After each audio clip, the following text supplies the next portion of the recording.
the Great Pyramids and their relationship to the River Nile reflect the sky of 12,500 years ago, not 4,500 years ago. The Great Sphinx was subjected to about 1,000 years of extremely heavy rainfall. Not flood, but precipitation, rainfall coming from above, selectively hollowing out the softer areas of rock and leaving the harder areas of rock in place. And it's that precipitation-induced weathering that you see more in the trench around the Great Sphinx now. Now, the thing about those shafts is that all four of them point at key stars, one of them being the lowest of the three stars of Orion's belt, in the position in the sky that they occupied around 2,500 BC, not 12,500 years ago, but for the reasons that I would never seek to divorce the ancient Egyptians from the Great Pyramids are there are several reasons, actually.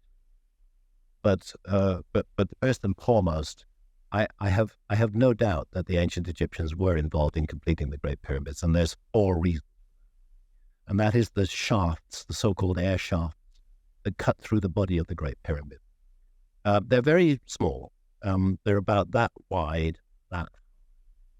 There are two of them in the so-called King's Chamber, one on the north wall, the south wall. And they always exited on the outside of the pyramid. And that was known back into the 19th century. 19th century explorers could actually climb the Great Pyramid and roll a cannonball into one of those shafts, and it would end up in the King's Chamber. So obviously they were connected. The shafts in the so-called Queen's Chamber, and I use the word so-called because we actually don't know what these chambers were for. No burial of any pharaoh was ever found inside the Great Pyramid. The so-called Queen's Chamber, the shafts don't exit on the outside, and nor until 1872 were they visible within the Queen's Chamber itself. They'd been closed off with facing blocks. You couldn't see that they were there. But one researcher went around tapping on the walls. He thought, there's shafts upstairs in the King's Chamber. Maybe there are here. And he found two hollow points, one on the north wall, one on the south wall, broke them open, and lo and behold, there were the concealed shafts. Now, the thing about those shafts is that all four of them point at key stars, one of them being the lowest of the three stars of Orion's belt, in the position in the sky that they occupied around 2,500 BC, not 12,500 years ago, but 4,500 years ago. And that astronomical connection to the stars at that time says to me, we cannot divorce the ancient Egyptians from the Great Pyramid. But then there's a problem. The ground pattern on the three pyramids on the ground reflects the pattern of Orion's belt itself. And this is, of course, no accident within the ancient Egyptian system, because the constellation of Orion was seen as the celestial image of the god Osiris, the civilization bringer, the entity who went around the world teaching civilization.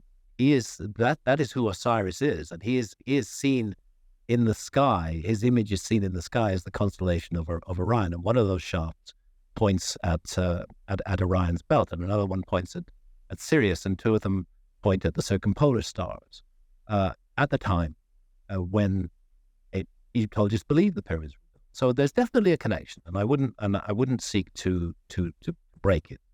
But the problem is that the pattern of the three pyramids on the ground is the pattern of the three stars of the belt of Orion. And this has also changed subtly over the ages as a result of precession. So although the shafts in the Great Pyramid lock that monument to the epoch of 2,500 BC, the pattern of the pyramids on the ground reflecting Orion's belt, effectively it's like you want to make a painting of Orion's belt. You paint it on an easel and then you lay it down flat in front of you. That's what you have on the Giza Plateau. They reflect the pattern of Orion's belt and its relationship to the Milky Way. The Great Pyramids and their relationship to the River Nile reflect the sky of 12,500 years ago, not 4,500 years ago. A very complicated situation here. Ground pattern, speaking of what the ancient Egyptians called Zep Tepi the first time, 12,500 plus years ago. And the star shafts connecting also to the time of the ancient Egyptians themselves. So no wonder it's a difficult monument to figure out, but it speaks to both epochs. As I say, we could say that the ancient Egyptians themselves had a sufficiently advanced knowledge of precession to be able to visualize the skies of 8,000 years previously. That would be a perfectly reasonable thing to say. But then we're confronted with the problem of the Sphinx. I mentioned that lion-bodied monument. That lion monument that I believe stood there 12,500 years ago, looking at the rising sun when it was housed by the constellation of Leo. That lion monument has been subjected to thousands of years of erosion. And I want to pay tribute to the brilliant work of two individuals. The late, great John Anthony West, dear friend of mine, the first to raise the possibility that the Great Sphinx had been subjected to some kind of water weathering. And that creates a problem in itself, because 4,500 years ago, the Giza Plateau was as dry and as waterless as it is today. And then Professor Robert Schoch from Boston University, and kudos to Robert Schoch for putting his reputation as an established academic on the line and looking at the geology of that site and coming to the conclusion and publishing the conclusion that the Great Sphinx was subjected to about 1,000 years of extremely heavy rainfall.